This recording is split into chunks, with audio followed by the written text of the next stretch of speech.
Hello, I'm Chef Diane DeMay and welcome to my kitchen. Today we are making something very Mexican, a TacoDilla.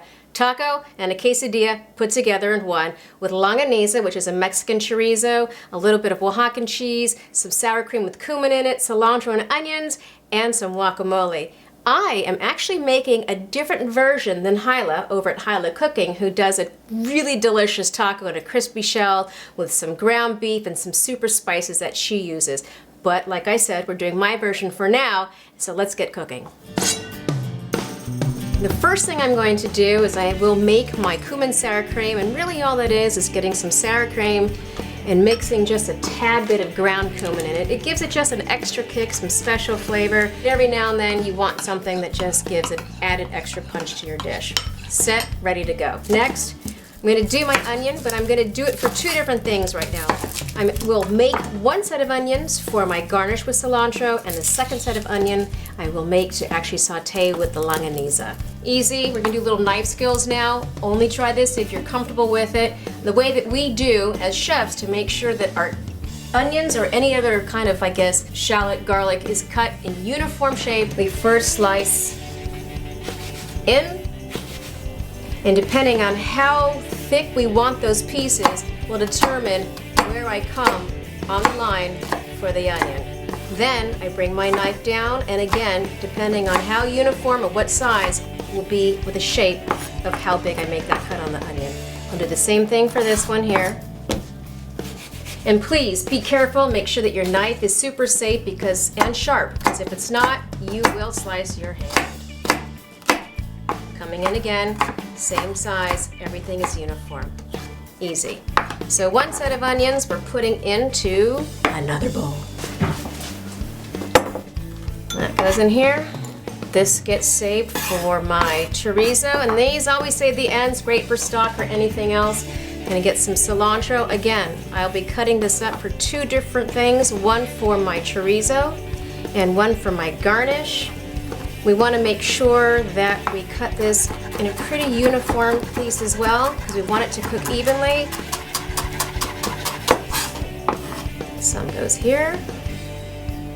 And let's finish this up.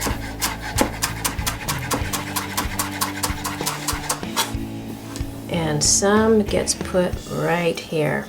And I'm going to use just a tad bit of jalapeno, and that's going to get sauteed with the longaniza, the chorizo. So I like to add a little bit of flavor, a little bit of kick. Lemon we will squeeze as it's actually sauteing, and I'm going to pull apart some of this Oaxacan cheese. Oaxacan cheese made in Oaxaca, it's very much like string cheese, as you can see. It gets rolled into one big long ball. We can melt it, eat it in a sandwich. If you don't have Oaxacan cheese, you can't find it, no problem, get mozzarella. Okay, so we're going to have a nice piece. I'm going to cut that up so it melts nice and evenly. Done. And now for the chorizo. This is nice and squishy. Two different ways that you can actually use this, right? One is that you can cut it up into pieces and cook it like that. I prefer not to do that since we're making kind of like a ground beef taco but with chorizo instead. I will squish it out, and it's gonna get fried and crumble up just like ground beef. There it is. And this smells, God, this smells wonderful. Garlic, a little bit of lemon, lime, coriander, cumin. It's phenomenal. All right, I think I have enough, and we're ready to get our TacoDilla going. I have my hot pan. I'm adding a little bit of oil to that because I want to make sure that my cilantro, onions, and jalapenos get a nice good sweat on them, and I want to get them kind of soft. Yeah? So inside, love that sizzle. The flavors here are amazing, just to smell them. It's just like a bouquet of loveliness. This is where I'm going to add a little bit of lemon juice.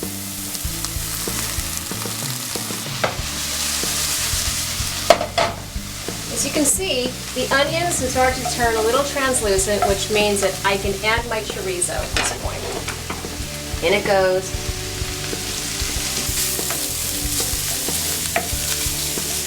And now all I'm going to do is make sure that I integrate the onion, cilantro, and jalapenos in with the chorizo.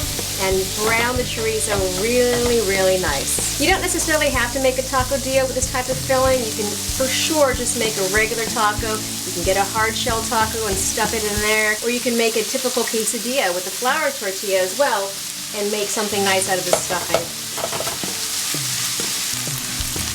Now while that's going on, one of the main key things about making a great quesadilla is that you want to have a nice melted cheese. And sometimes after you get the filling in on it, it's hard to kind of maneuver all that. So what I'm going to do now is start the process of getting my cheese nice and melted in this pan while the chorizo is cooking in this pan.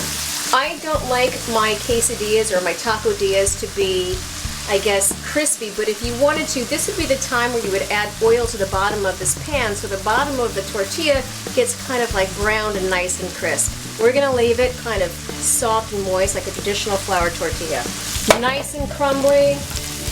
The chorizo breaks up really nicely. Start layering some of that meat right on top. It's going to help melt the top part of the cheese. I'm going to give it its own little nice pat and let it cook. Cheese is melting. One of the things about having the cheese melt is that the chorizo actually sticks to the cheese. Now this is going to be the trick. I'm using a very small pan, so we do not want, voila, 1, 2, and bam, 3. It's taken on a really nice color from the chorizo. The cheese is nice and melted. This is getting ready to be plated in about 2 seconds. TacoDilla is ready, and we're gonna plate it. Oh yeah! We have our sour cream. So first, get that bad boy right up on top of there. Give it a nice little hat of guacamole.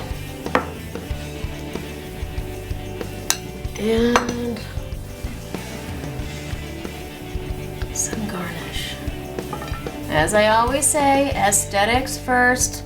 So here we have our TacoDilla with longaniza, which is a chorizo from Mexico with some Oaxacan cheese, guacamole, cumin sour cream, and a garnish of cilantro and onions. All right, so for me, I like a lot of guacamole, and I think there might be a decent amount, but I'm gonna add some extra. All right, here we go. Go fold that bad boy up. There, a little more of this. Smack it on, and going in for the zoom. Here we go. Okay, it's like eating an enchilada quesadilla taco all at once. The tortilla's nice and soft, gather some of the oil from the chorizo. Chorizo is nice, it has a flavor, the spice, a little bit of acidity. The Oaxacan cheese, mellow, mild, smooth. Sour cream, delicious. Guacamole, always good. This is one of the best TacoDillas ever had. Delicious. If you haven't subscribed, make sure you do. Every week I'm doing something different, something new, something fun. And if you want to check out how to make my guacamole, click right here and you get an extra special surprise with my bootleg tips on how to make guacamole. See you soon. So let's get started. I first get my avocados, which have been ripened already. They're nice and soft. I like to use Hass avocados. See how green it is.